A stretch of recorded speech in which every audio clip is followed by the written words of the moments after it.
Bom, primeiramente, boa tarde a todas e todos, né? Sejam bem-vindos e bem-vindas ao seminário do Departamento de Física e da Pós-Graduação em Física Aplicada da Universidade Federal Rural de Pernambuco, né? Hoje a gente tem a satisfação, né, de ter como palestrante o professor Tiago, né, do Departamento de Informática e Estatística Informática, né? Estatística Informática, isso. Estatística Informática, né? E ele trabalha aí, tem algumas colaborações com professores da física, né? É uma pessoa sensacional, gosto muito de conversar com o Thiago, né? Desde que eu conheço. E acabou de voltar aí de um pós-doc, né? Ele vai falar provavelmente um pouco, né? Então, para falar um pouco sobre a carreira, né? Eu vou chamar o professor Pádua, né? Que está aí desenvolvendo um trabalho com ele. Então, acho que é a melhor pessoa para fazer uma introdução e aí a gente dá início ao seminário. Então, Pádua, a palavra é toda sua. Obrigado. Obrigado, Anderson. É um prazer poder apresentar o professor Tiago. O professor Tiago, se eu for fazer uma apresentação, né, para o professor Tiago, ia tomar o tempo do seminário todo, tá? Porque eu conheço o Tiago de longa data, né? Eu não vou nem dizer para a gente não denunciar a idade, certo? Já é do tempo da graduação. A gente é contemporâneo da graduação, certo? Mas é uma satisfação ter o professor Tiago aqui conosco. O professor Tiago, ele tem uma formação bastante eclética, né? Ele tem uma formação em física, né? O bacharelado dele em física pela Universidade Federal de Pernambuco. Também fez o mestrado em física, e aí também pela Federal de Pernambuco, e aí foi embora, né? Foi para São Paulo, fez o doutorado em física, e depois voltou. Aí, quando voltou, então vou fazer informática. E aí fez outro doutorado, né? Então é uma satisfação ter uma pessoa que tem uma formação com 2 doutorados, né? Eu não sei hoje em que é que ele se localiza, se na física ou na informática, né? Que ele mexe com computação quântica, mexe com computação é informática e quântica é física, então ele está aí com um pé em cada área, certo? Então, recentemente o professor Tiago esteve fazendo um pós-doutorado na Escola de Engenharia e Ciências Aplicadas, né, da Universidade de Harvard, nos Estados Unidos. E, como eu falei, eu vou fazer uma apresentação curta, porque se a gente for contar as histórias né, então a gente não termina mais hoje, porque assim, o trabalho dele é um trabalho muito vasto, né? Vocês podem perceber a quantidade de estudantes que ele consegue, né, orbitar, né? Ele consegue atrair, né, a sua pesquisa, formando desde a graduação, aluno de iniciação científica, até mestres e doutores, né? Aliás, bastante estudantes, né? Se olhar, assim, são vários, né, em diversas áreas da computação e da área que interage com computação, redes neurais, que é a área de especialidade dele. Bom, vou passar para Tiago, que eu acho que é melhor que faz agora, porque ele pode nos falar um pouco melhor e mais objetivamente do que simplesmente eu ficar aqui apresentando, como eu disse. Tiago, por favor. Obrigado, Antônio. É sempre uma satisfação voltar às raízes, estar aqui junto com os amigos e colegas, né? E eu fico muito feliz e sempre fui muito bem recebido. Isso me deixa muito contente em poder estar aqui tentando mostrar um pouquinho daquele trabalho que a gente vem fazendo, né? Como foi dito, a gente passou agora um tempo fora, a gente passou um tempo lá no Instituto de Ciência da Computação Aplicada, né, o Applied Computational Institute. Esse instituto está dentro da Escola de Engenharia e Ciências Aplicadas de Harvard, e ele é um instituto bem eclético nesse sentido, né? Então, assim, eu acho que eu fui para um lugar bem bacana nesse sentido dessa minha formação, porque, na realidade, lá fora, quando eles falam computação aplicada, eles querem dizer, basicamente, que eles estão resolvendo tudo que é problema que não seja da computação com o uso da computação, né? E, em particular, como eu estava num grupo bastante acadêmico, a gente estava se preocupando com ciência básica, né? Fazendo várias pesquisas lá em ciências básicas. Então, pelo programa de Biometria e Estatística Aplicada, a gente passou esse tempo lá fora, fui um pós-doc, também como professor visitante, né? Fiquei como professor visitante lá do do Instituto, onde tive a possibilidade, a honra e a satisfação de conhecer muita gente, de interagir com os alunos, inclusive de abrir portas para levar alunos daqui, da nossa universidade, para lá, receber também gente de lá aqui, dado, lógico, as devidas condições, porque atualmente a gente não tem condição de fazer nada, né, com essa pandemia, mas existe agora uma conexão forte estabelecida entre as duas universidades, né, por meio desse convênio e desse intercâmbio que a gente conseguiu fazer, e a gente conseguiu desenvolver vários trabalhos lá, né? Eu até estava conversando um pouquinho antes com o Antônio, professor Antônio de Pádua aqui, que é meu colaborador, parceirão aí em muitas pesquisas, e eu até perguntei um pouquinho da opinião dele, do que é que a gente devia conversar hoje, né? Dado a quantidade de coisa que a gente podia apresentar, e aí eu realmente decidi falar um pouquinho sobre um trabalho específico que envolve um pouquinho mais de física, de forma mais visual, de forma mais tangível, digamos assim, com o uso das técnicas que a gente vem trabalhando, né? Então, nesse sentido, a gente vai falar um pouquinho sobre reconhecimento do sinal de ondas gravitacionais e a estimação do tempo de amortecimento, que a gente chama isso de ring down time, exatamente para sistemas binários de buracos negros, e isso tudo a gente vai analisar via as redes neurais. Eu vou aqui colocar a minha tela, né, para compartilhar com vocês. Eu acredito que vocês devam estar vendo aí agora a minha tela. Vocês confirmam aí que tá vendo aí a tela? Beleza. Assim. Tranquilo. Ok. Pronto, né? Então, basicamente, a gente vai conversar um pouquinho a respeito desse trabalho e dessa pesquisa que a gente já vem realizando há algum tempo. Inclusive, eu levei esse tema lá para o pessoal de Harvard e a gente também interagiu muito lá nesse tema lá, os caras gostaram muito disso. E, logicamente, que esse trabalho, ele tem várias mãos, né? Esse trabalho, na realidade, o trabalho original é o Gravitational Wave Signal Recognition and Ring Down Time Estimation via Artificial Neural Network. Esse trabalho está lá depositado no Archive e também foi submetido para a revista Expert System with Application, que é uma revista muito boa. E tem o Gerson, que foi meu aluno de mestrado. Tem o Antônio aí, o nosso querido professor Antônio de Pádua, da física. Tem o professor Pablo, os protopapas, que é com quem eu interagi muito lá em Harvard, e tem eu também trabalhando, né, nessa pesquisa. Então, só para garantir que todos os responsáveis sejam agraciados com as suas devidas responsabilidades, é importante falar exatamente o nome de todas essas pessoas, né? Mas a ideia aqui é que eu vou fazer uma apresentação, como o próprio nome diz, coloquial, né? Um colóquio em física, vou fazer uma apresentação bem coloquial, um bate-papo aí. E a ideia é que eu vou falar um pouquinho aí sobre ondas gravitacionais, que quem sabe mesmo de ondas gravitacionais é Antônio. As observações e os dados lá do LIGO. O LIGO é o laboratório que fez a primeira medida experimental das ondas gravitacionais, falar um pouquinho sobre a forma de onda, que é o modelo fenomenológico, que a gente está simplesmente investigando para determinar a forma dessa onda. Aí eu vou falar também um pouquinho de redes neurais, a proposta, experimentos, resultados e algumas pequenas conclusões sobre esse trabalho que a gente realizou e vem realizando, né? Bom, ondas gravitacionais, forma bem coloquial, como eu falei, são ondulações na curvatura do espaço-tempo, e essas ondulações, elas propagam-se como uma onda propaga em um meio material, por exemplo, ou uma onda eletromagnética se propaga no espaço, né? Sendo que ela se propaga fazendo ondulações do espaço-tempo.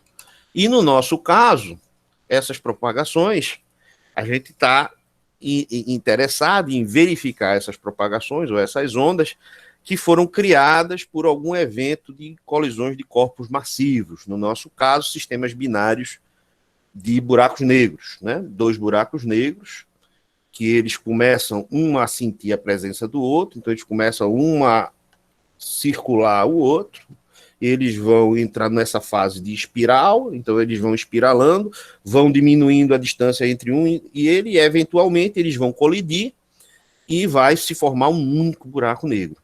Então, durante esse processo de espiral e colisão, até a relaxação do processo, dado as vultuosas massas, né, dos buracos negros, eles conseguem gerar ondas gravitacionais que são de possível medição aqui no nosso planeta, aqui na Terra.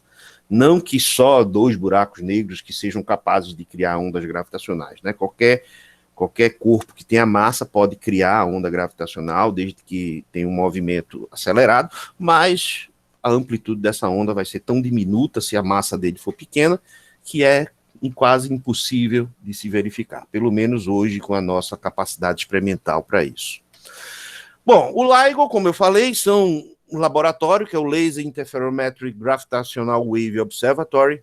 Eles são, na realidade, ele é composto por 2 laboratórios. Esses 2 laboratórios são 2 laboratórios gêmeos, né? São 2 réplicas, digamos assim, onde esses laboratórios, um está situado em Hanford, no estado de Washington, que fica lá na costa oeste americana, lá no norte da costa oeste, e o outro está localizado na cidade de Livingston, no estado da Louisiana, que é cá na costa leste, um pouquinho mais para o sul.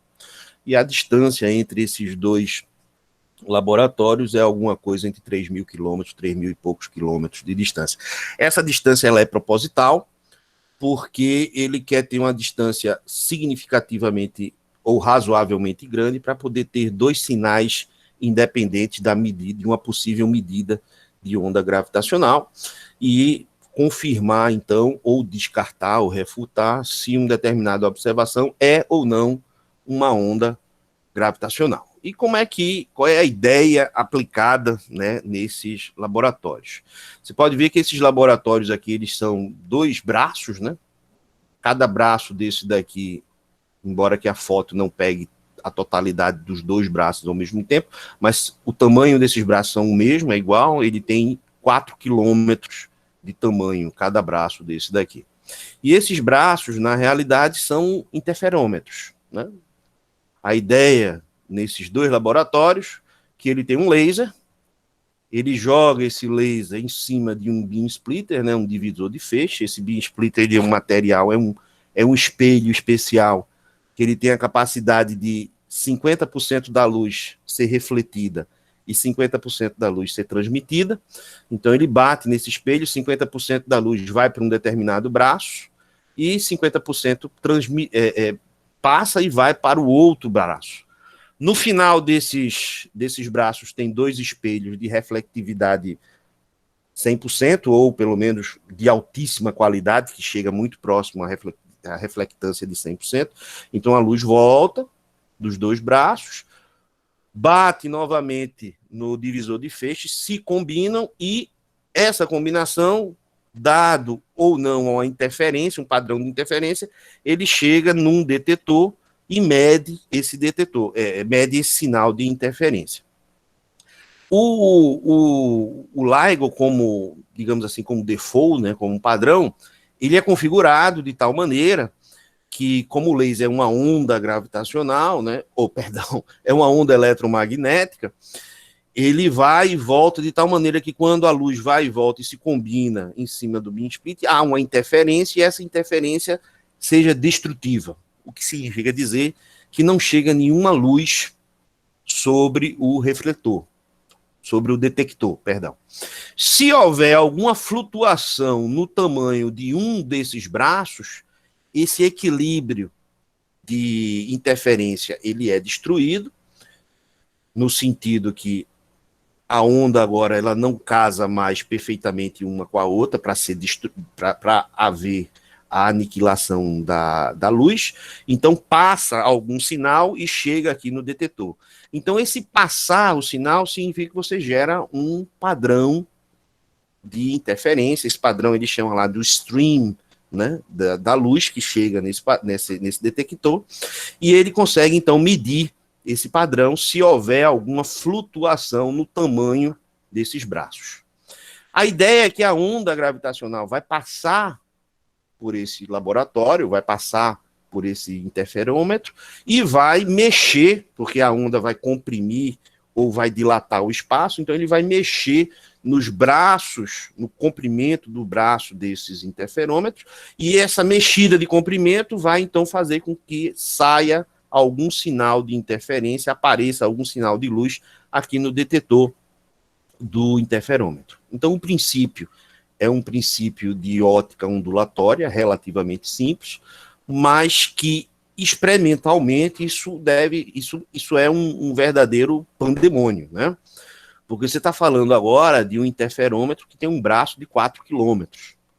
E se você for procurar, tentar calcular quanto deve ser a flutuação no tamanho de um braço que uma onda gravitacional tipicamente pode gerar, esse tamanho é da ordem de 10 a menos 21 do metro. Né? Então, isso é menor do que um núcleo atômico, isso é tamanho menor do que um próton. Então, medir esse tipo de coisa é um verdadeiro inferno. Por quê? Porque a Terra, como por si só, ela já vibra, né? A Terra ela já tem as suas vibrações. Por quê? Porque as placas tectônicas estão se mexendo, porque tem vento, porque tem diferença de temperatura, porque tem um caminhão passando na rua do lado ali da cidade vizinha do laboratório.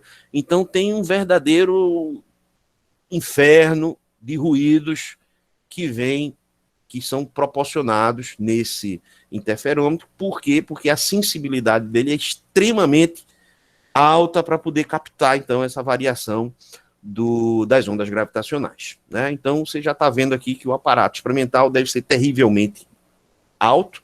E, além disso, isso daqui, o detetor gera um sinal, então, que é um sinal elétrico, que ele é medido por um determinado computador, uma máquina, e tem que ser processado. Então, nesse mesmo sentido, vai gerar também uma necessidade de processamento de dados monstruosamente grande e também que tem que ser monstruosamente precisa para poder trabalhar e verificar a existência. Então, isso não é à toa que demorou 100 anos para Einstein, lá em 1915, prever, com a sua teoria da relatividade, a possibilidade da existência da onda e a verdadeira observação experimental, ou a observação experimental irrefutável, digamos assim, dessas ondas gravitacionais, porque a tecnologia para realizar esse tal experimento é muito alta, é muito grande, em todos os sentidos, né, de estabilização, de laser, metrologia, processamento de dados. Em particular, quando você fala processamento de dados, significa que você vai ver lá no stream que sai do LIGO uma ruideira só, e você vai perguntar, aí dentro tem um sinal de onda? Ou seja, tem algum sinal de onda gravitacional?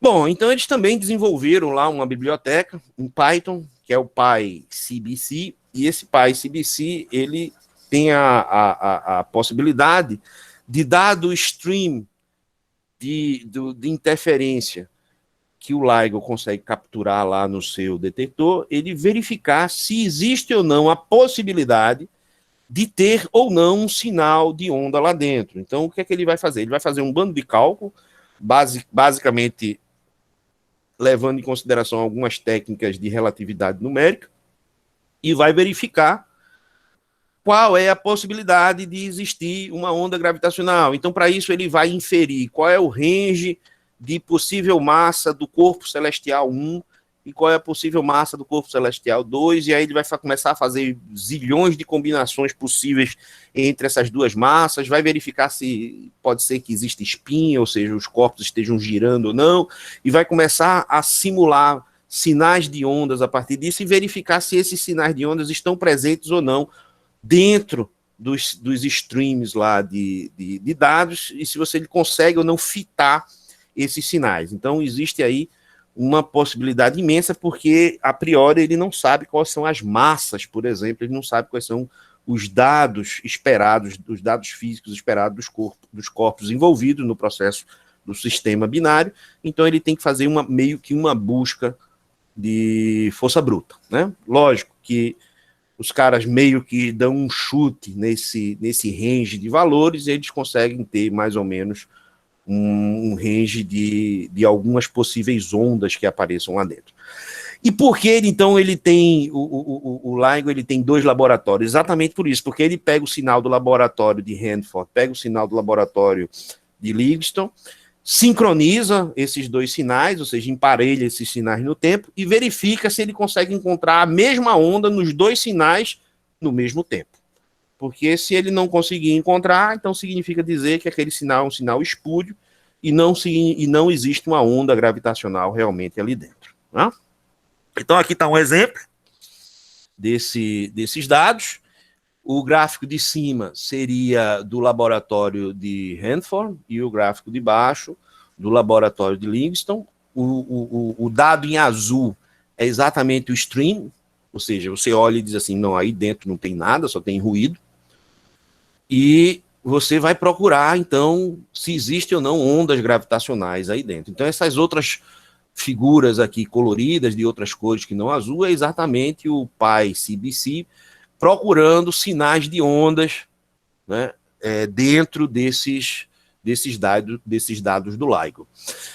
Na realidade, existe aqui realmente um sinal de onda, que é esse verde meio amarelo aqui em cima, que existe nos 2 sinais ao mesmo tempo, mas observe que existem outros sinais, por exemplo, esse laranja aqui, que ele diz que existe um sinal nesse tempo, num laboratório, e esse mesmo sinal nesse outro tempo. Então, como não existe sincronia dos sinais, ele sabe que isso é um sinal falso, é um sinal fake.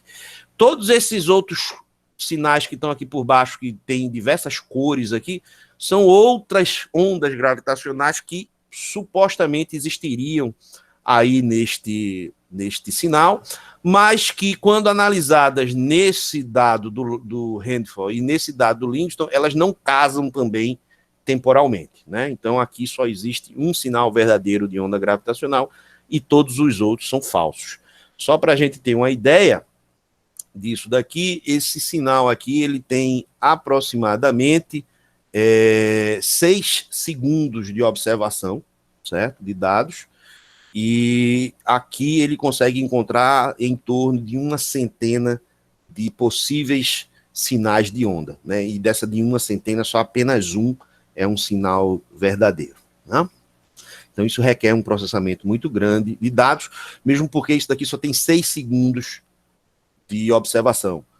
E você pode perguntar para mim, em quanto tempo o laboratório lá está observando isso? Ele está observando 24 horas por dia, 7 dias por semana, ou seja, ele está observando isso constantemente, porque ele não sabe a hora que uma onda, porventura, venha a passar e venha a registrar algum sinal, ok? Bom, aí a gente cria agora, que isso daqui é exatamente a parte que o Antônio, o professor Antônio, ele é o especialista, a gente cria um modelo fenomenológico para tentar descrever a forma de onda, né? Dessa onda gravitacional. Então, basicamente, a gente tem 2 regimes nessa forma de onda. O primeiro regime é o regime quando os 2 buracos negros estão na parte espiralar, então eles estão girando um em relação ao outro, até o ponto que eles se juntam, tocou um no outro, que a gente chama isso daí, que é o merge, né, a colisão, e a partir disso daí ele vai decair, a onda gravitacional vai decair, porque o sistema vai estabilizar em apenas um único corpo, né? Então a gente tem dois comportamentos, basicamente. É um comportamento que a frequência vai aumentando e a amplitude da onda vai aumentando até eles se chocarem, e depois que os 2 corpos se chocarem, então essa amplitude deve decair de alguma forma. A gente sabe, pela teoria lá, que esse processo ele não é um processo harmônico, tá? Mas aqui a gente só quer descrever o fenômeno e a forma de onda desse processo. Então a gente vai dizer que a amplitude desse stream de onda é dado por alguma coisa tipo uma amplitude A de t vezes um cosseno de uma fase φ de t. Essa amplitude, que é a amplitude da onda, ela pode ser escrita dessa forma, onde G é a constante gravitacional de Newton, M é a massa de Chip, está aqui definida, P, GW é o período da onda gravitacional, C é a velocidade da luz, R é a distância luminosa, e isso tudo a gente pode ver aqui dessa referência aqui embaixo, que fez, né, essa proposta fenomenológica desse processo. O período da onda gravitacional é a metade do período orbital, que pode ser dado por esse processo, e onde cai uma constante T é o tempo, e aí você pode pegar e integrar o inverso desse período para exatamente calcular ou ter uma ideia do que seria a fase do nosso processo de onda, né? Isso supondo, logicamente, esse processo harmônico. Então, isso você geraria essa fase espiralar até o ponto que os dois corpos, os dois buracos negros, se tocam, a fase de mesh. Após essa fase, que é exatamente o ring down, ou seja, a parte que o sistema vai se acomodar, é como se fosse um decaimento, né? Então a gente também vai pensar, e aqui está entre aspas, né, exatamente porque é só a ideia de ter a forma da onda, e a gente pode pensar nisso como um oscilador harmônico amortecido, que é alguma coisa desse tipo. Um B, que é uma constante, uma exponencial de menos t tal, onde t é o tempo e tal é a constante de amortecimento, um seno de ômega t delta zero é uma fase inicial, mais uma constante d, que é a linha de base desse sinal, né, que é o offset desse sinal. Então, observe que esse modelo, ele gera uma onda dessa forma, né? A parte azul é a primeira parte, e a parte vermelha é a parte de decaimento, né? Então, aqui é a parte espiralar dos dois buracos. À medida que eles vão girando um em relação ao outro, a distância relativa vai diminuindo, então a frequência vai aumentando e a amplitude também, até o ponto que eles se tocam, e depois que eles se tocam, entra a fase de decaimento, que a onda, então, o processo vai se acomodar, e esse processo vai decair até que ele gere um único buraco negro e não tenha mais a deformação do espaço-tempo em forma de ondas, né? Lógico, isso daqui é um processo extremamente simplório, isso não é a realidade, certo? Isso daqui é só para a gente ter um sentido ou uma ideia dessa forma, mesmo porque a gente vai ver que esse decaimento aqui, ele não é um decaimento harmônico, ele tem algumas características anarmônicas aqui nesse processo. Bom, então, dado tudo isso, a gente quer aplicar redes neurais. Para o pessoal, talvez, da computação, seja mais familiarizado com redes neurais, mas talvez, como aqui é um colóquio de forma de enfoque geral, talvez não, né? Talvez o pessoal não seja familiarizado. Então, redes neurais artificiais, elas não têm esse nome à toa, porque elas são modelos matemáticos computacionais que são inspirados biologicamente. Então, elas são inspiradas no funcionamento dos neurônios, das moléculas, das células biológicas, células neurais biológicas, que, por sua vez, geram os circuitos neurais ou as redes neurais biológicas. Assim, a ideia bem básica de como isso aí funciona é que um neurônio, existem vários tipos diferentes de um neurônio, né? Mas tipicamente falando, o neurônio, ele é uma célula que ele tem um núcleo celular, e nesse celular, ele tem dois caminhos. O caminho de entrada, que, através dessas ramificações que eles chamam, que são chamadas de dendritos. Então, a partir dos dendritos, o neurônio ele consegue captar sinais e informação. Essa informação, então, vai eletricamente para o núcleo da célula. O núcleo da célula faz, então, alguma computação. Basicamente, essa computação é um transiente entre ativar ou não o neurônio. Então, é como se fosse uma chave liga e desliga. Então, dependendo do sinal que o neurônio recebe, ele vai disparar um outro sinal, ou ele vai ficar inerte, ele pode não fazer nada, mas sendo que disparar outro sinal, isso daí pode ser proporcional à intensidade do sinal que ele recebe, né? E a partir desse processamento, ele dispara esse sinal pelo axiônio. Esse axiônio é como se fosse essa cauda que esse neurônio tem, e vai disparar o sinal que, porventura, esse axiônio vai estar conectado a outro neurônio que vai receber esse sinal, e aí o processo se repete. Ele recebe esse sinal, entra no seu núcleo, faz o processamento, dispara ou não pelo axiônio, que vai para outro neurônio.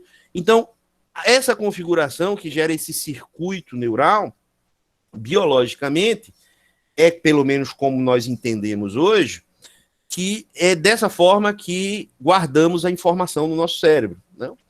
Então, a conexão entre esses neurônios, que são células plásticas, né? Ou seja, uma célula plástica é aquela célula que tem a habilidade de se moldar ou se movimentar para gerar conexões ou cortar conexões, ou seja, ele é dinâmico, o neurônio ele consegue ligar e desligar essas conexões plasticamente.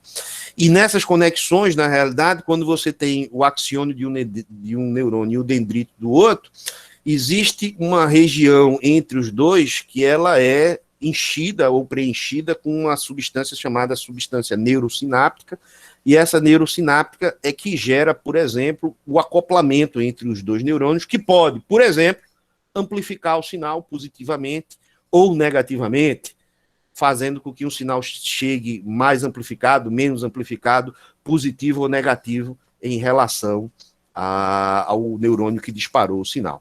Então, quando você tem toda essa configuração, o aprendizado humano é exatamente o cérebro trabalhando para construir esses circuitos.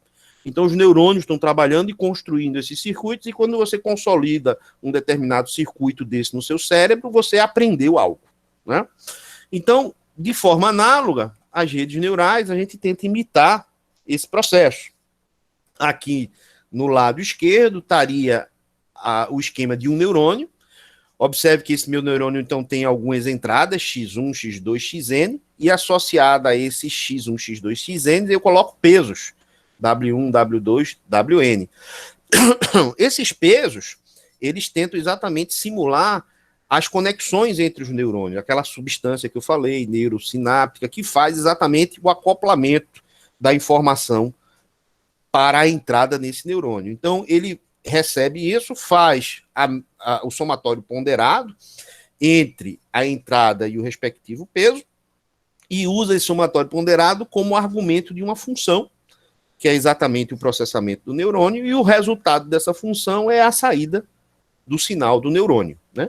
Essa função, a gente chama isso de função de ativação, e essa função de ativação, na realidade, ela pode ser, a priori, qualquer função matemática, mas é desejável, não é necessariamente verdade, mas ela é desejável que ela seja uma função n diferenciável, né? Ou seja, ela tenha n derivadas definidas para poder facilitar a nossa vida. Mas, mesmo que você não tenha isso, você pode ainda adaptar algumas funções que sejam, pelo menos, diferenciáveis por partes, né?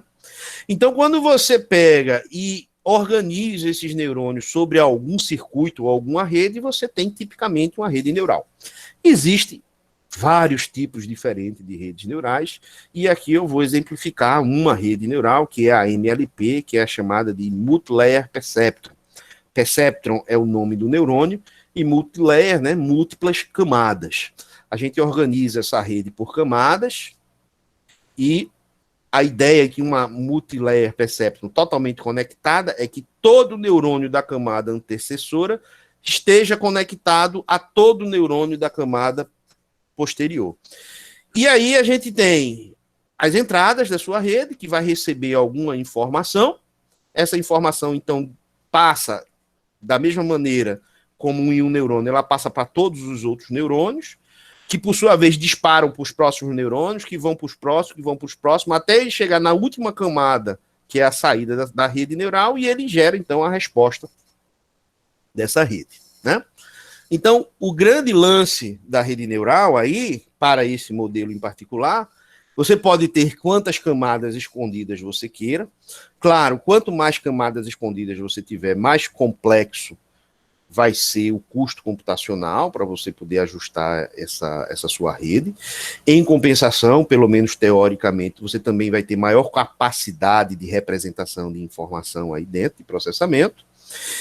E associado a cada conexão dessa, que é representado por essas linhas, existe um peso, né, que é o peso da conexão sináptica. O treinamento que que o jargão do pessoal de aprendizagem de máquina o treinamento da rede neural é exatamente o procedimento algoritmo para ajustar esses pesos.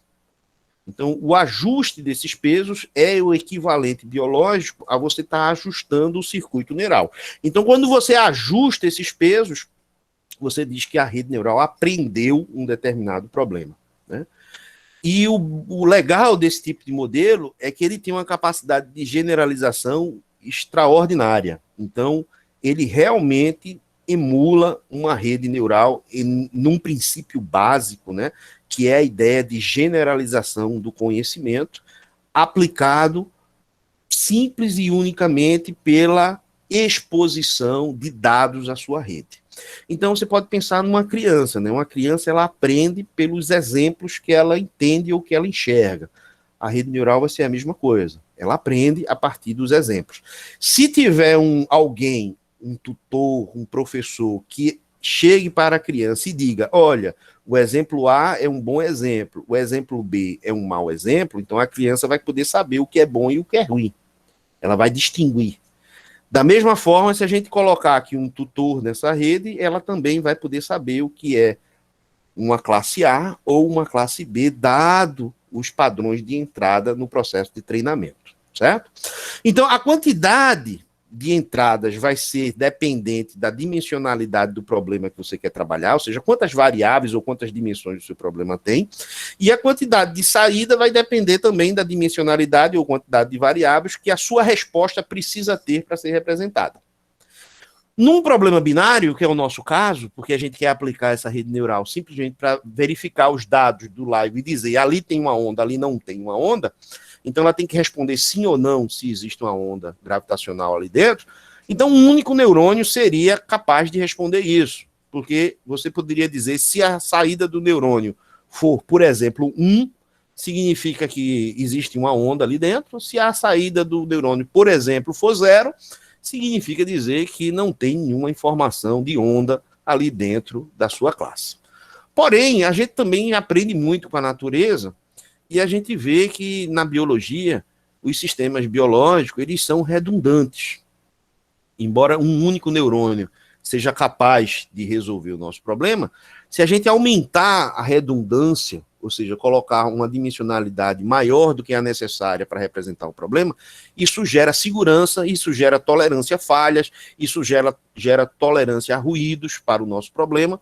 Então, a nossa proposta, a gente modificou um pouquinho a rede neural e fez uma rede neural com 2 saídas, mesmo que o nosso problema seja um problema binário. E a partir dessas 2 saídas, a gente está gerando também um pós-processamento, que a gente está chamando isso de score, né? E a partir desse score seria equivalente a uma nota ou um índice de certeza que a rede neural estaria gerando. Onde a ideia aqui é a seguinte coisa, eu vou mostrar aqui para a rede neural um padrão de entrada como sendo um pedaço lá dos dados do LIGO, esse padrão de entrada vai ser processado, e ela vai responder, por exemplo, se for uma onda, se existir uma onda aqui dentro, eu gostaria que ela respondesse que a saída A fosse 1 e a saída B fosse 0. O que geraria um score esperado igual a 1.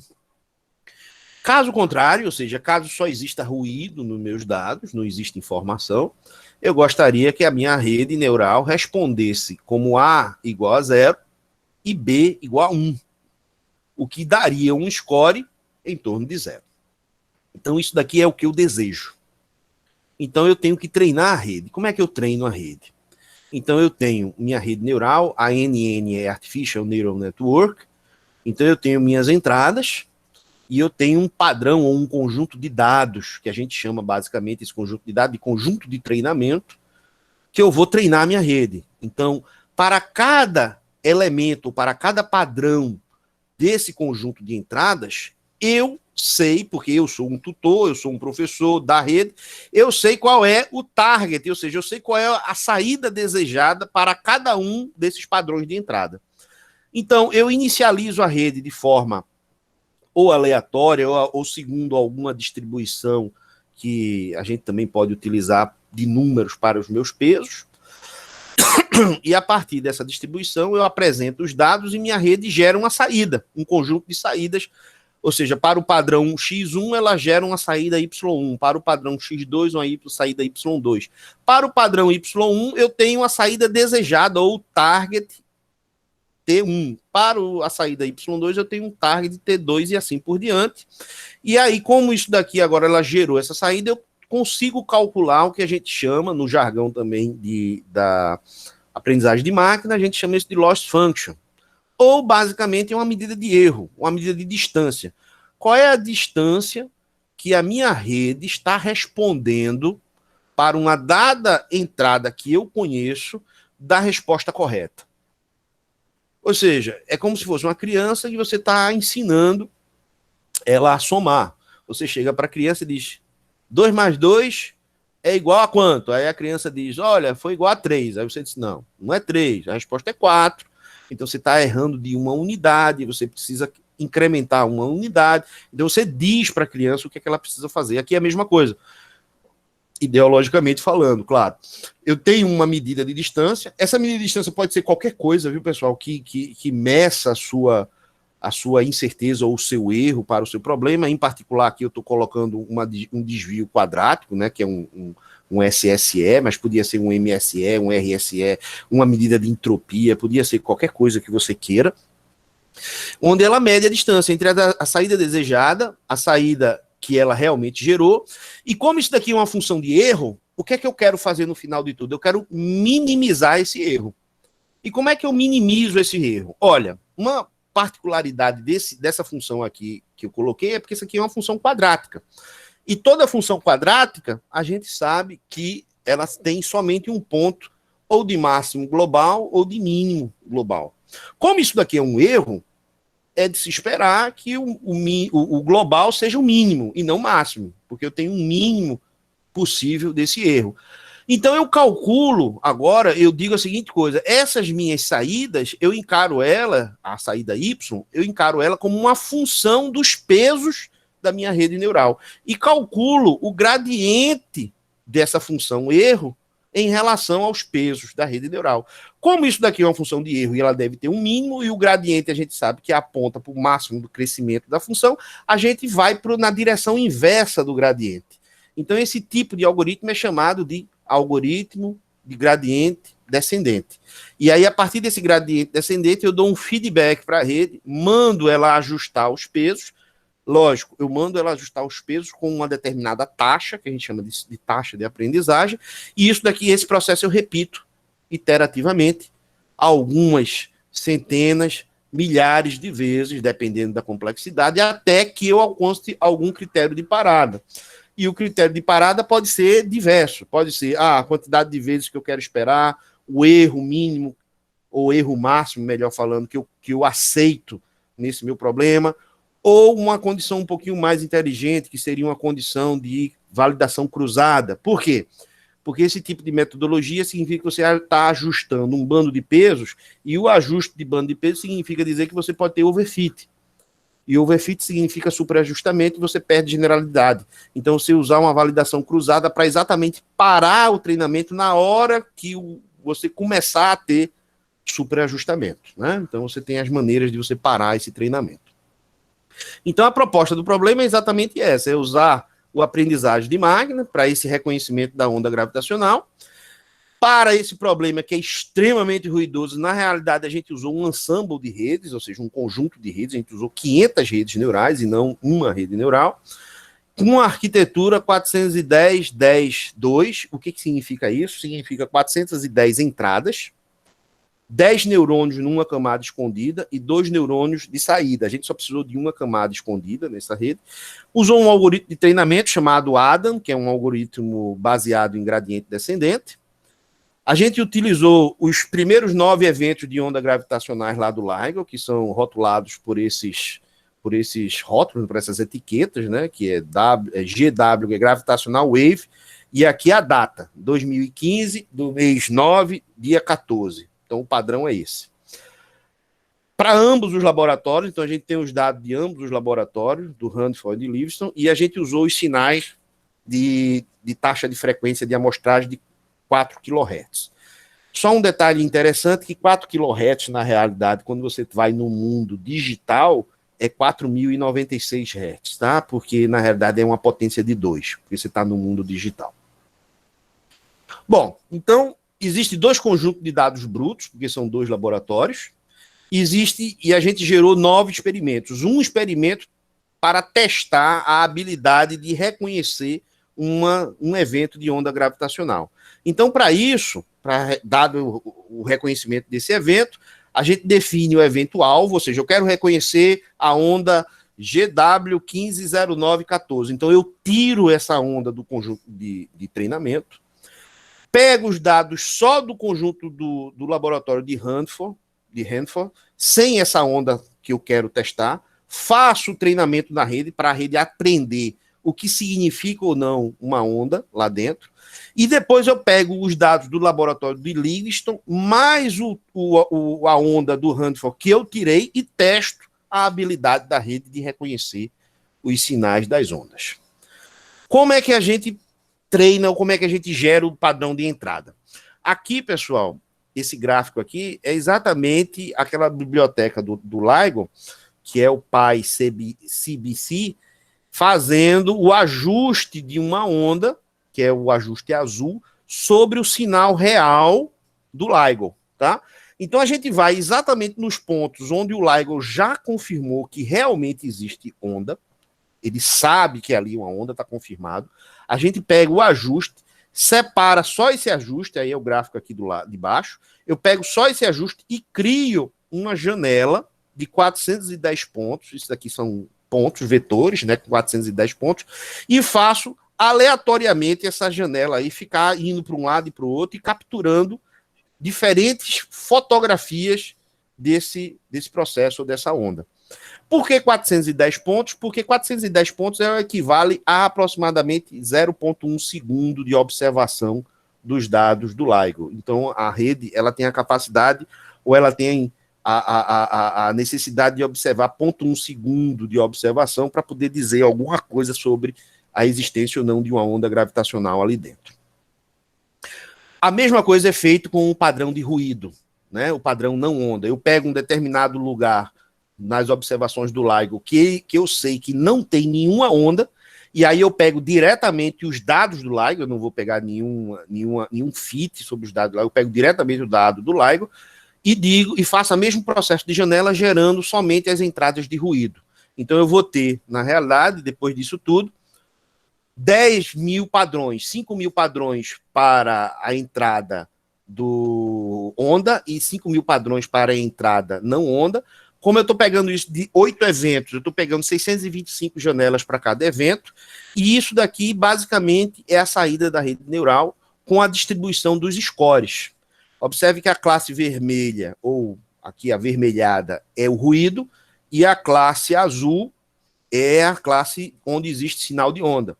Observe que não existe nenhuma intersecção aparente entre a distribuição do score gerado pelo sinal de ruído e a distribuição de score gerado pelo sinal de onda. A gente usa aqui uma distância estatística, aqui, que é a distância de Kolmogorov-Smirnov, e a gente mostra que essa distância aqui tem um valor unitário, mostrando que esses dois picos, ou essas duas distribuições, são perfeitamente separáveis.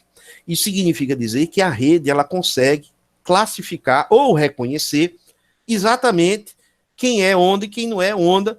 Claro, tem esse erro dado o valor do score, mas existe uma separabilidade tão grande que a gente consegue definir aqui um valor de score limiar, de tal maneira que, se o score do valor for abaixo de, por exemplo, 0,5, é ruído. Se for acima de 0,5, é onda. Ou se você quiser ser mais criterioso, você pode dizer 0,7 é onda e 0,4 para baixo é ruído, alguma coisa do tipo, certo? Então a gente consegue separar esse processo. Então, quando você aplica isso numa rede neural, aqui tem 12 segundos de observação do LIGO para o Hanford e aqui tem 12 segundos para o Livingston.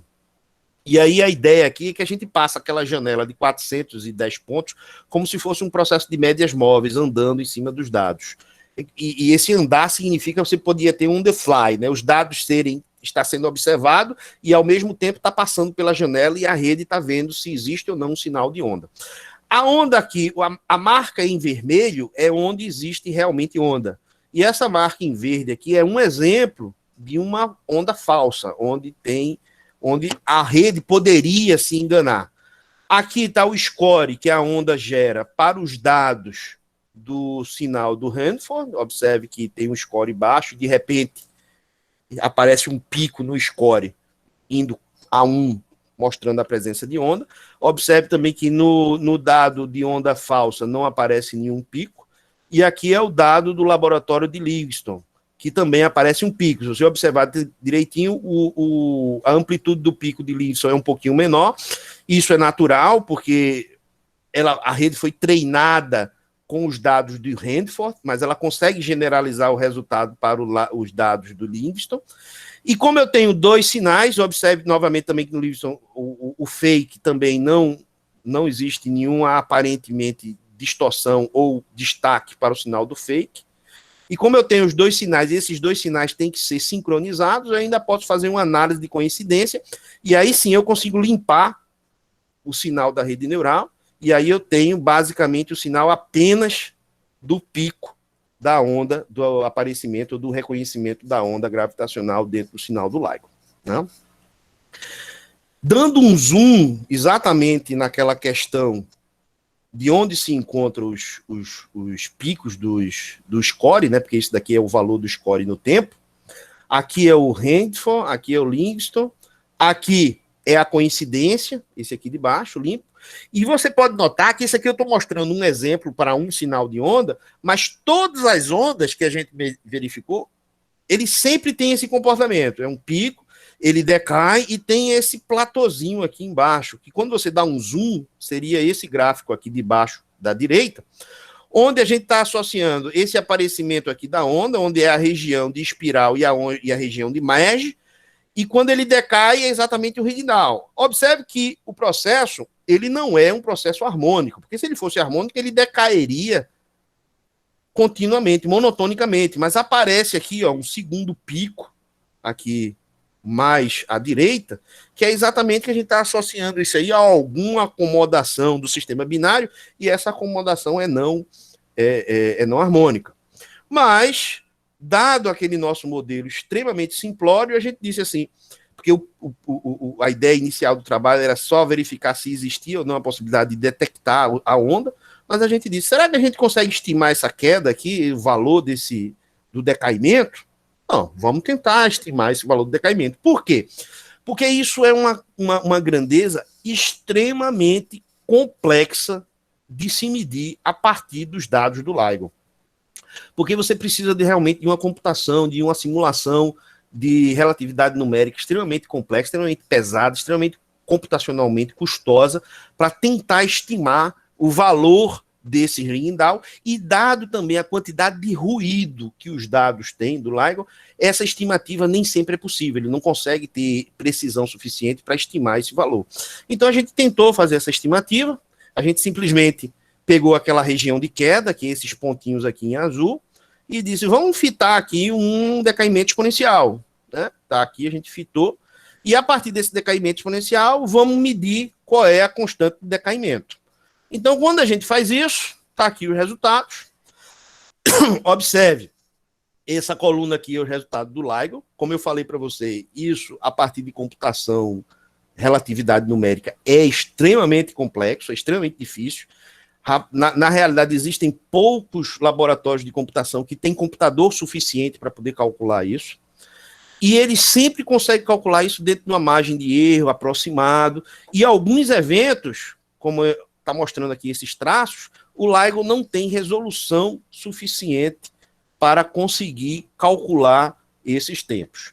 E a gente conseguiu calcular todos os tempos, claro, sobre uma primeira aproximação, e todos os tempos batem com os tempos estimados, quando é o caso, para o LIGO. Então, aqui estão nossas medidas, aqui está o nosso intervalo de confiança dentro da nossa medida, e observe, aqui, por exemplo, o LIGO diz que é em torno de 4 milissegundos, a gente diz que é 3,87, podendo estar variando entre 3,5 e 4,24, né, por causa da nossa medida estatística. Aqui, 1,3, está dentro do intervalo. Aqui, de 2,5 a 3,2, a gente tem 2,76. Aqui, entre 1,0 e 1,4, a gente tem 1,37. Aqui, entre 3,1 e 3,6, a gente tem 3,33. Claro, como eu digo novamente, isso daqui é apenas uma primeira aproximação, mas dada a dificuldade e a complexidade computacional para poder extrair essa informação, que vem a ter informação da dinâmica do processo, principalmente nesse processo de decaimento de um buraco dentro do outro, então a gente consegue, de forma extremamente simples, ter uma estimativa bem razoável do valor dessa constante de tempo desse sistema físico, né? E isso eu acho que foi a grande contribuição para a física, digamos assim, nessa área, utilizando as redes neurais. Então, isso é uma pesquisa que a gente consegue encaixar num ramo hoje que é chamado de astroinformática, que é um ramo relativamente novo, que é exatamente tentar fazer tirar astroinformação ou resolver algum problema da astronomia, partindo-se de métodos ou metodologias computacionais, né? Então, esse artigo, a gente está, como eu já falei, ele está depositado lá no Archive, e ele também já foi submetido para essa revista, ele está em análise. E aí, pessoal, para a gente fechar, a gente então conseguiu ver com esse trabalho que as redes neurais, elas têm a capacidade de verificar esses eventos de ondas gravitacionais de buracos negros, 2 buracos negros, a partir do dado do LIGO. A partir desse trabalho também, eu tive a satisfação de conhecer algumas pessoas do LIGO, o pessoal, cheguei a conversar, os caras gostaram muito disso daí, estão tentando, inclusive, deixar esse nosso experimento rodando lá on the fly, né, em tempo real lá nos experimentos dele, não para simplesmente eles confiarem 100%, mas ser um termômetro, né? Ou seja, esse score funciona como um termômetro. Ele vai dizer, olha, agora eu não preciso olhar mais para todos os dados, eu vou olhar em torno aonde o termômetro disser que existe a possibilidade de uma onda gravitacional. Baixíssimo custo computacional, ou seja, um notebook resolve isso, né? E no futuro a gente tenta também fazer isso com outros sistemas, né? Em vez de ter buracos negros, estrelas de nêutrons, que o LIGO também já conseguiu ver essa onda gravitacional com estrela de nêutron, a gente ainda não testou. Em tese também vai funcionar, mas como a gente não testou, eu não posso afirmar que funciona. O emprego também de modelos mais realísticos para descrever esse Ringdown, de repente até a gente consegue mais informações por causa daquele segundo pico que aparece lá longe no decaimento. E outra coisa também que me chamou muita atenção é porque nesses dados do LIGO, isso aí é mais uma curiosidade, que eu não sei se é possível, nesse dado do LIGO existem muitas informações do que acontece na Terra. Por exemplo, quando houve um terremoto lá no Japão, o LIGO sente. Então, o LIGO é um sismógrafo excepcional. E uma das coisas muito complicadas de terremotos é dizer quando um terremoto vai acontecer, né? A gente não sabe precisar quando um terremoto vai acontecer. Então, será que a gente consegue encontrar dentro do LIGO, dentro dos dados do LIGO, algum padrão que consiga preceder com tempo hábil suficiente um terremoto? Vamos dizer que a gente consiga verificar que 3 dias antes de um terremoto acontece ou começa a acontecer um tipo de oscilação no planeta Terra, porque a placa tectônica X qualquer vai se mexer. Se a gente conseguir isso também é outra aplicação extremamente importante e vital que a gente pode tirar desses dados, ou seja, extrair informação desses dados. Dentre outras, né, que a gente pode pensar. E agora o céu é o limite para saber o que é que a gente pode conseguir ou tentar extrair desse sismógrafo, ou desse observatório, ou desse telescópio que é o LIGO. Certo, pessoal? Então, nesse sentido, foi esse o trabalho, era isso que eu tinha para falar para vocês. Eu agradeço muito a oportunidade de estar aqui, podendo mostrar esse trabalho, e fico à disposição para qualquer dúvida ou qualquer pergunta. Muito obrigado, pessoal.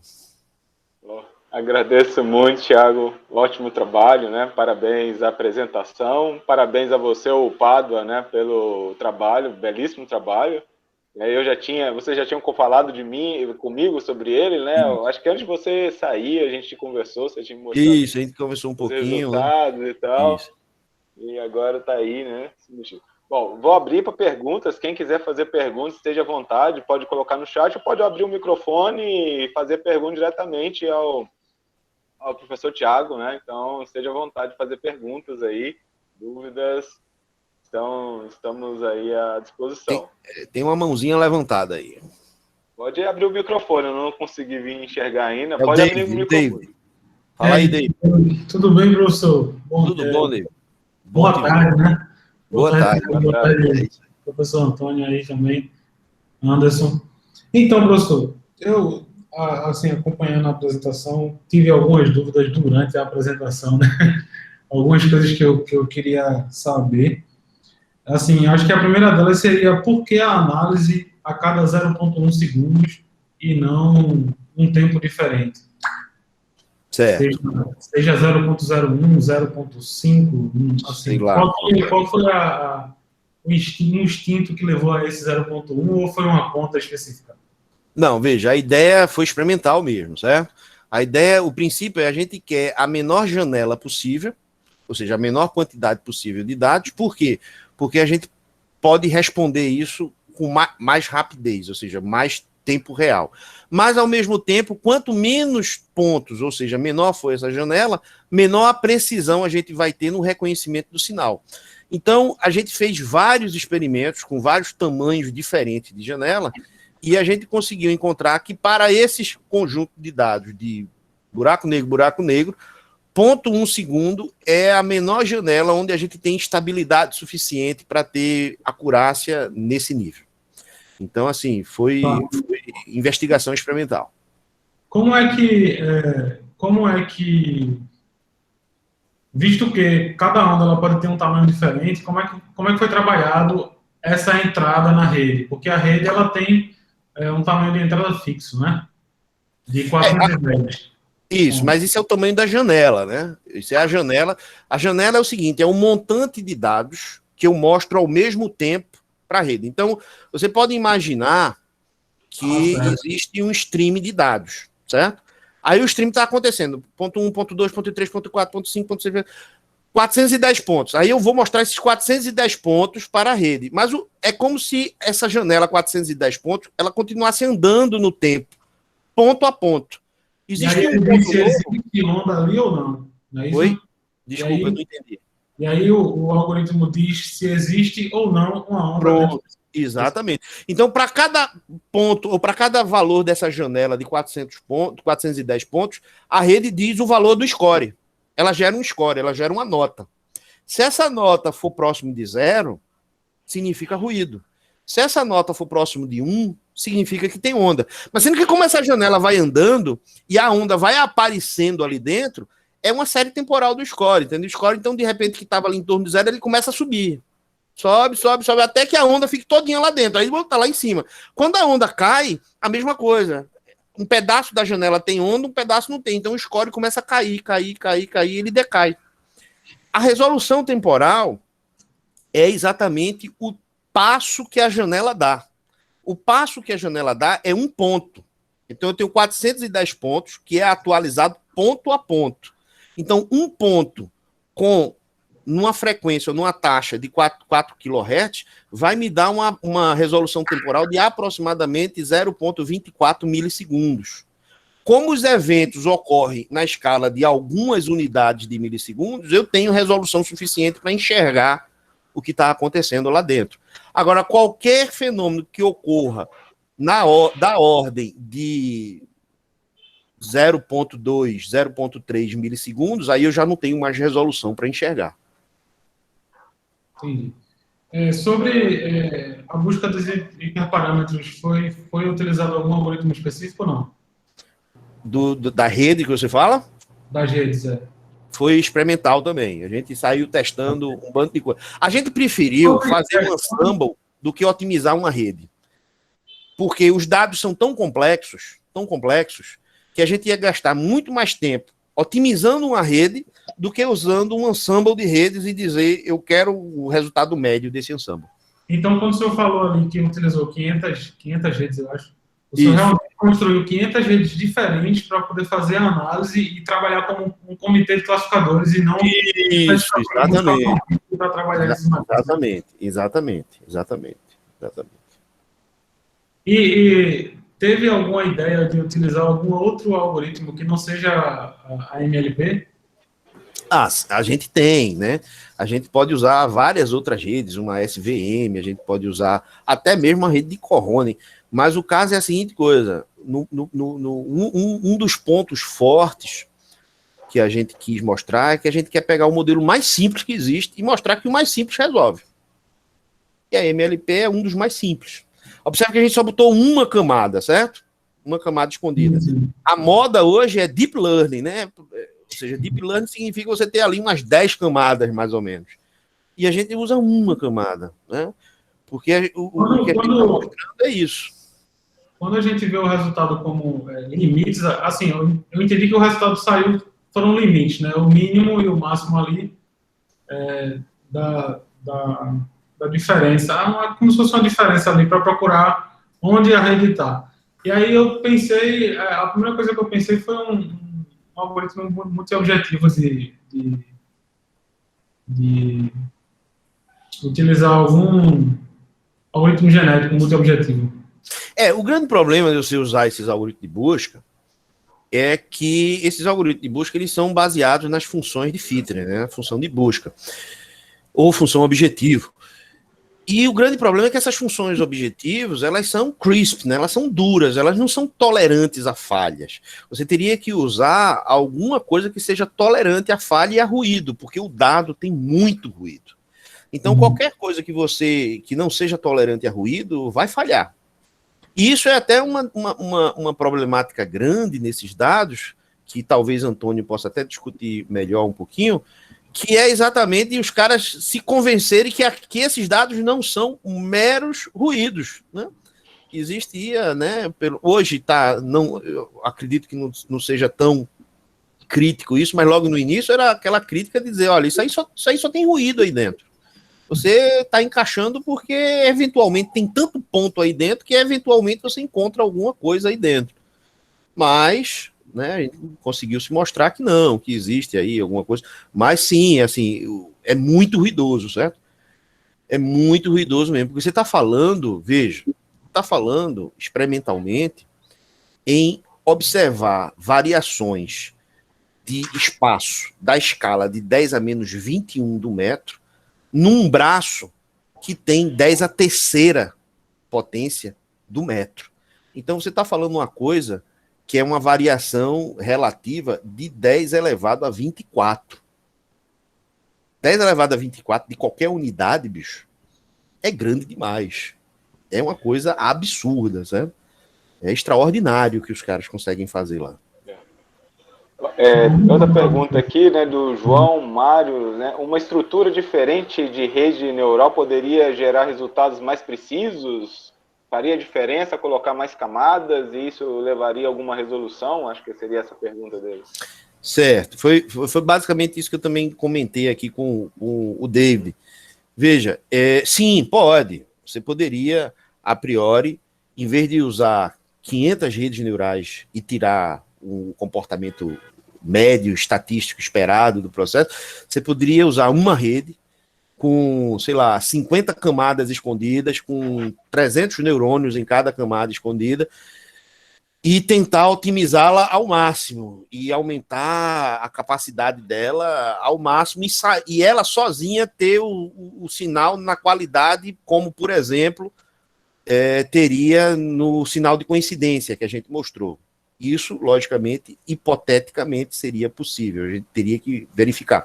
Mas a questão é que o esforço para você conseguir essa rede é tão grande, o tempo que você vai ter que parar, aí começa a entrar também a questão do custo computacional para treinar uma rede dessa tão grande, fica tão parecido quanto o problema lá da simulação de relatividade numérica. Você perde a capacidade de usar um notebook um computadorzinho que você bota embaixo do braço para ter o resultado. Então é a ideia de dividir para conquistar. Eu pego um problema complexo e crio 500 probleminhas pequenininhos. A pergunta, obviamente, aí, né, cai no segundo pico, né, que é aquele relaxamento lá, né? Isso. Né? Então, bom, enfim, às vezes você quer ter o resultado, não importa o custo computacional, né? Não, lógico, claro. E então, esse relaxamento aí, vocês acham que aumentando, fazendo esse tipo de coisa, você poderia ter resultados ainda mais precisos? Porque, sim, né? sim, mas entenda, veja, qual é a escala de tempo que isso daqui está acontecendo? O ring down, ele começa aqui, onde está o mouse. Vocês estão vendo o mouse, então? Estamos sim. Ele começa aqui e termina aqui, mais ou menos. Sim. Então, daqui para cá, a escala de tempo é 4 milissegundos. Então, daqui para cá, é da mesma ordem de tempo. Certo? Você vê pelo espaço. Então, se nessa minha configuração eu já tenho precisão de 0,24 milissegundos, eu já tenho precisão suficiente para analisar o que é isso. Eu não tenho, é um modelo. Que o modelo que a gente usou é um modelo de decaimento harmônico, que é falso, que é um modelo fake, é só para a gente ter uma ideia. O que falta aqui é o modelo. Então, precisão nos dados já existe, porque os dados estão ocorrendo na escala de algumas unidades de milissegundo, e eu tenho precisão de décimos de milissegundo. Então, precisão não é problema. Né? Agora, eu poderia trocar o ensemble de redes por uma rede, né? E aí, trocar esse ensemble de rede por uma rede, e aí sim, essa única rede, se ela fosse extremamente sofisticada, ela podia até chegar a ter uma resolução maior. Mas essa resolução, para entender o que está acontecendo, ela não é necessária.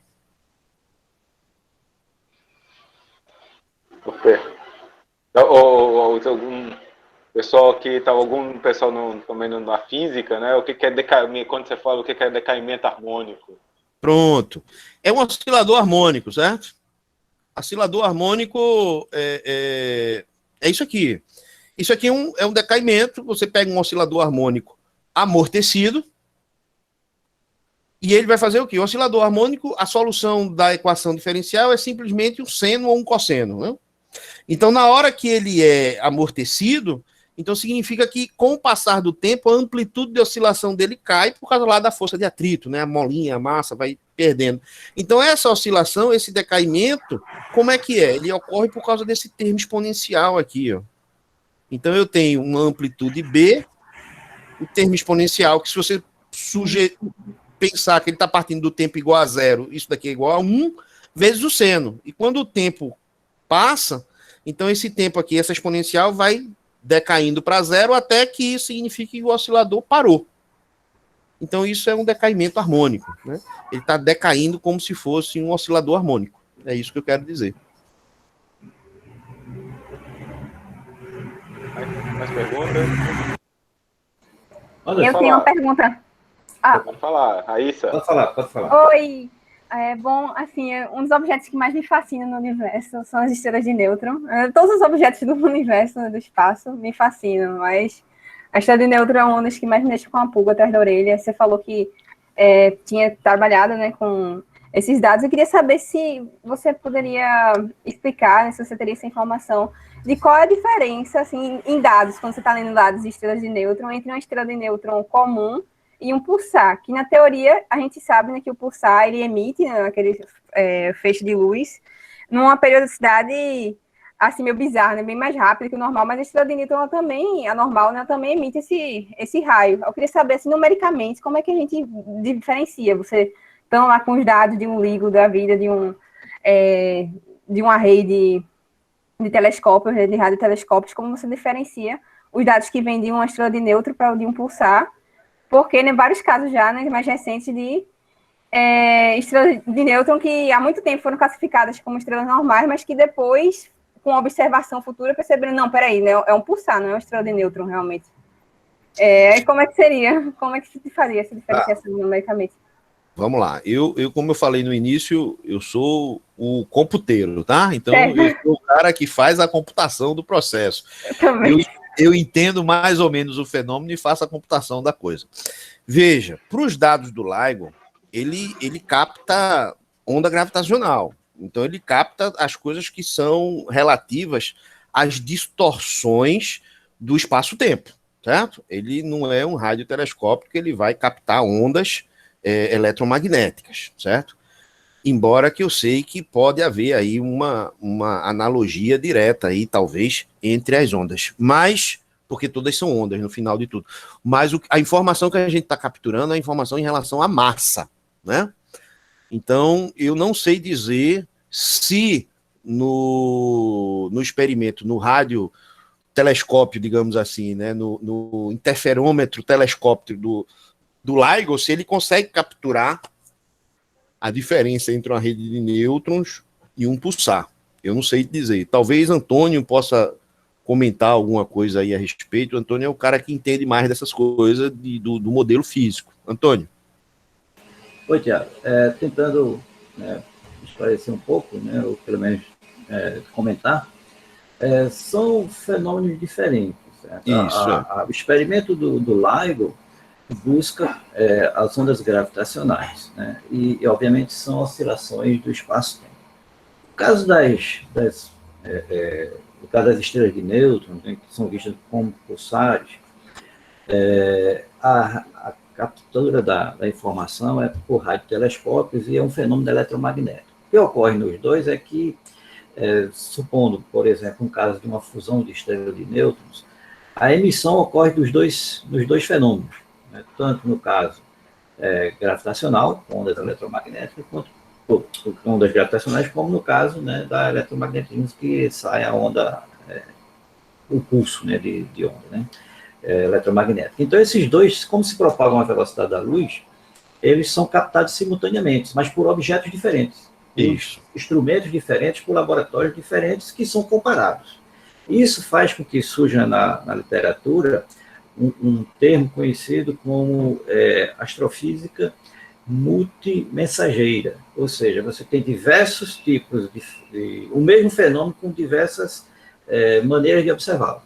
E aí você compara um caso com o outro, certo? Os dados do LIGO trabalham com um caso gravitacional, onde se pode estimar, né, propriedades físicas a partir da informação gravitacional. Então, que informações podem ser essas? Por exemplo, podem ser as massas dos buracos negros, ou das estrelas de nêutrons, no caso, ou então o spin, que está associado à rotação, o momento angular desses objetos, e do sistema como um todo, né? Na fase espiralar, né, você tem um acoplamento de spin, etc.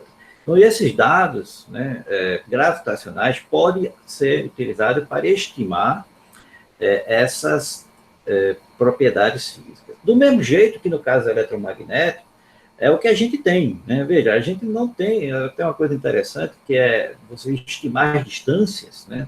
Isso é feito no LIGO também, a partir dos dados do LIGO, é fundamental, porque o que a gente tem, né, quando você olha para o céu, seja o que você estiver olhando, o que você tem até então era a informação da luz. Então, qualquer coisa que você for fazer, você só tem informação da luz, que chega uma estrela iluminando, um planeta que reflete a luz de uma estrela, etc. Ou a intensidade de luz que cai quando a estrela é eclipsada por uma outra estrela ou por um planeta, alguma coisa desse tipo.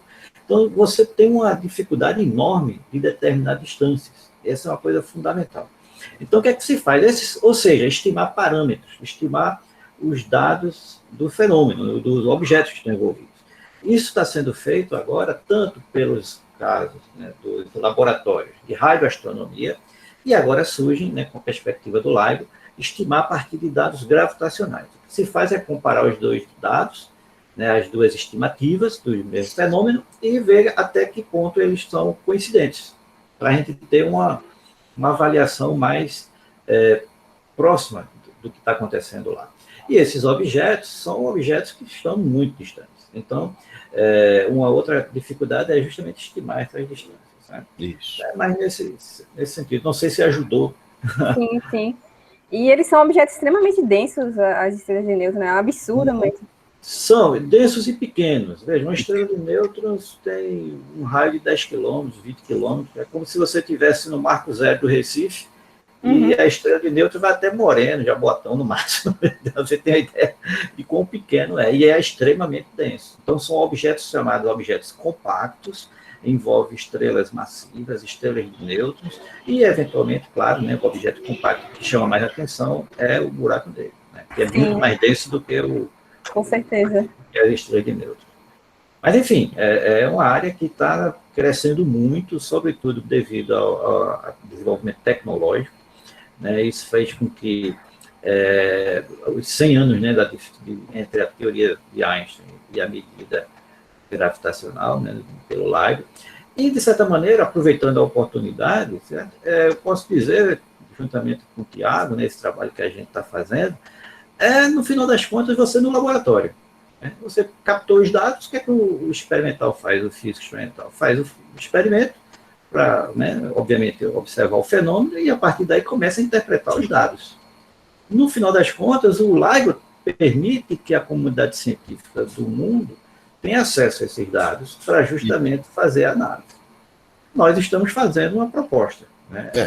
Um pouco de física experimental dessa história toda. A gente está pegando assim, eu sou teórico dentro do laboratório, claro, devido às proporções, né, guardadas devidas proporções, mas já que eles permitem passar os dados para a gente, é um trabalho que envolve muita física experimental, no sentido de análise de dados, não tem aquela coisa obviamente, né, do físico experimental que constrói o experimento. Isso quem fez foi o LIGO, porque envolve um dinheiro enorme para fazer isso, mas na parte que nos cabe, né, que é a parte de análise de dados, de computação, não deixa de ser um pouquinho de experimento nessa coisa toda. O LIGO, ele montou o detetor, né? A gente agora é que está analisando o que ele detecta. Basicamente, a ideia é alguma coisa... É interessante lembrar que lá nos braços, né, do outro lado, o espelho, né, que você comentou, são mega esferas. Exatamente. São esferas, são pêndulos, né, de esferas gigantescas que se movem. E só para deixar claro, quem fez essas esferas foi um grupo brasileiro. O grupo brasileiro que é responsável por desenvolver essas esferas, os famosos espelhos. Né? São esferas gigantescas, né?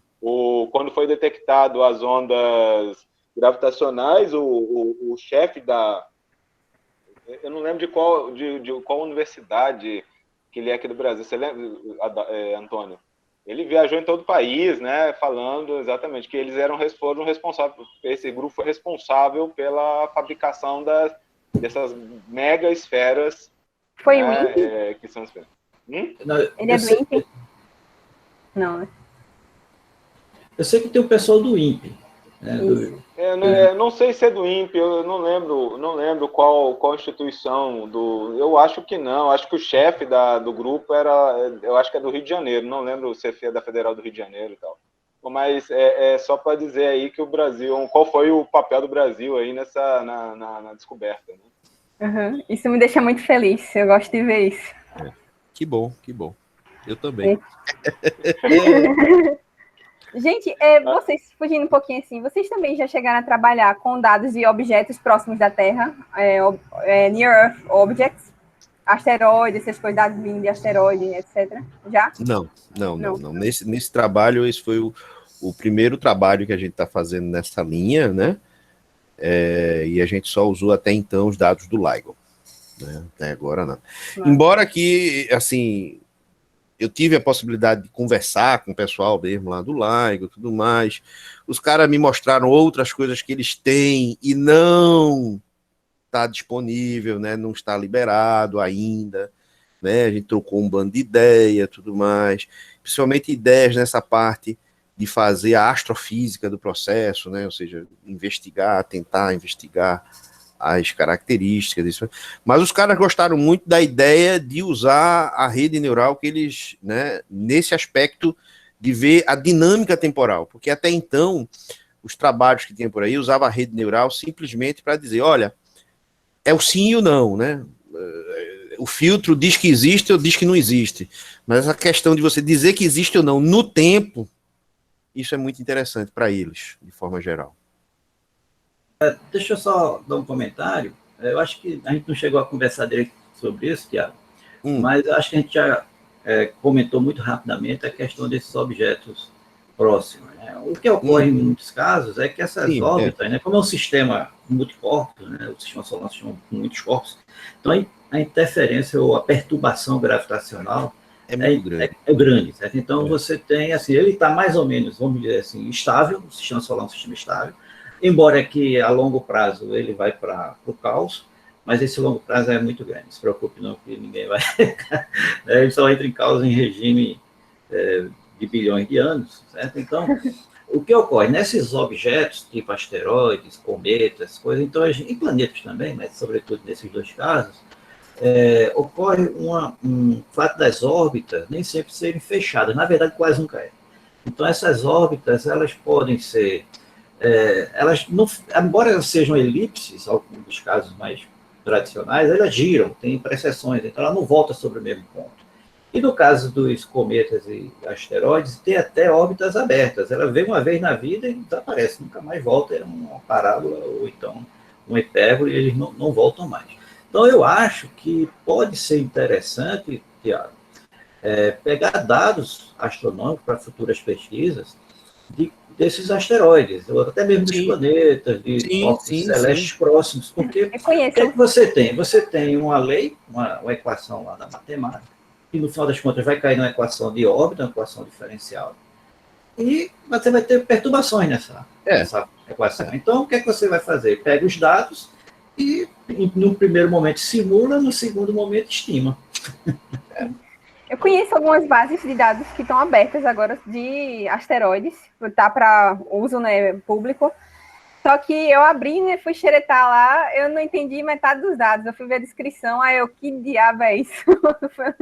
Lá dos parâmetros, né, do asteroide. Aí preciso de alguém de física aqui para entender o que é cada uma dessas coisas. Mas tem os da NASA, do Jet Propulsion Laboratory, que estão abertos agora. Eles constantemente estão atualizando no Kaggle. E é claro, né, se você tiver a cara de pau, foi tendo de falar com os caras e pedir, né, o cara que upou para ele... Porque com certeza eles têm uma base mais atualizada do que ele bota no Kaggle. Ele está atualizando todo mês, mas com certeza eles têm uma base bem maior lá escondida. Aí, de repente... Acho que o Tiago está disponível, também estou. Se a gente tiver motivação, alguém para montar essas coisas, jogar no computador, o computador é quem vai fazer as contas. Para mim, o problema olha aí, falta braço. O problema é entender da parte computacional, que eu não sou esperto nisso, né? Que é um esperto. Ao contrário, não entendi foi nada da física lá, tipo, a descrição dos parâmetros a pele, o tempo de não sei o quê, tempo de precessão de não sei o que lá. O que diabo é isso, minha gente? Eu saí pesquisando assim, mas mesmo lendo no Google não é suficiente, tem algumas coisas que são bem muito específicas. Isso. Mas eu tô vendo que vai sair um namoro ainda, não, né, Antônio? Eu acho que sai alguma coisa aí, não sai não? Claro, vamos trabalhar isso. Vamos, pessoal, a hora já está se estendendo, então a gente vai agradecer ao professor Tiago, né? Agradecer bastante a palestra. Né? Deixa eu só fazer um parêntese antes, desculpa, que o Gerson está com a mão levantadinha ali, e o Gerson é o primeiro autor do trabalho. Deixa eu mostrar o Gerson aí pro pessoal também. Aí. Gerson, fala aí, Gerson. Ô, professor Tiago, tudo bom? Tudo bem, Tudo pessoal? bom, cara? Tudo certo. Parabéns pela apresentação, professor. Parabéns pelo trabalho. Gostei muito de ver o nosso trabalho aí. Olá, Gerson. E o professor falou... Ô, Antônio, tudo bem? Saudade de você. E o professor Tiago falou que tinha conversado com o pessoal lá do LIGO e talvez tenha essa proposta de deixar esse trabalho aí, essa rede, funcionando lá, né, em stream, em tempo real lá para eles. Isso aí já chegou a ser cogitado e ser colocado em prática, ou tem pelo menos uma ideia de quando talvez poderia ser colocado em prática? Sim, existe essa possibilidade, certo? O problema lá é o seguinte, o problema é que eles têm veja, os caras não são uma ilha, né? Os caras são uma verdadeira malha de laboratórios. E aí sempre tem que ter alguém que é responsável pelo processamento de não sei o quê, embora que, como eu acabei de falar, só precisa de um notebook, mas você precisa plugar no notebook dentro do sistema para receber o dado on the fly, né? Ou seja, tempo real, e o sistema ele não está calibrado para dar o dado hoje. Então, assim, eles precisam se adaptar para poder ter essa possibilidade, ou pegar o código da gente e colocar dentro do computador deles, né?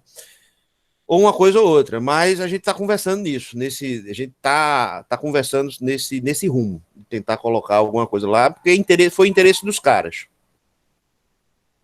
Ah, que bom, que bom. Fico feliz com isso. Vamos lá. Trabalho aí fazendo parte da história também. Isso, exatamente. Anderson, meu querido, desculpa, eu lhe interrompi, estendi aí mais um tempo. Estamos aí para isso, né? Aqui é a conversa. Eu sei que a discussão é muito boa, né? Tem muito que o professor Pado, o professor Tiago estão aí à disposição para quem quiser tirar mais dúvidas, né? Queria agradecer a presença de todos e todas. Tivemos na ordem de 60 pessoas assistindo a apresentação hoje, Tiago. Tiago arrasta multidões. Olha, 60. Então, teve uma hora 60. Queria dizer que o seminário do professor Tiago vai estar na nossa página no YouTube, né? Então, eu vou colocar aqui no chat. Eu acredito que amanhã eu já consigo adicionar isso lá, né? Mas mais rápido possível. Então, divulguem aí com seus colegas, quem quiser assistir depois, às vezes não pôde, ou quer rever a apresentação, né? Então, vai estar lá, eu acredito que amanhã eu já consigo colocar o site, a página do YouTube é essa daí, tá certo? Então, pessoal, agradeço novamente, Thiago, muito obrigado pelo tempo, pela belíssima apresentação, né? Obrigado a todos e todas que estiveram aqui até agora, né? Assistindo, isso é muito importante, temos aí ainda, né, bastante gente até o final. Então, fazer propaganda, semana que vem, 16h, né, na quinta-feira, vamos ter um seminário do professor Fidelis, né, da Universidade Federal de Alagoas, lá do Instituto de Física. Então, o Fidelis é uma pessoa também muito, muito interessante. Outro computeiro, não sei se o Thiago já conheço. Né? Gosta de tocar violão. Gosta de tocar violão, né? Outro computeiro aí também, faz simulações, não nessa linha de Thiago, né? Linha de matéria condensada. Então, todas e todos estão convidados, né, para a semana que vem participar também dos seminários aí. Então, Thiago, novamente, obrigado a todos e todas, e até a próxima. Valeu, pessoal. Obrigado, um abraço. Até mais, pessoal. Obrigado.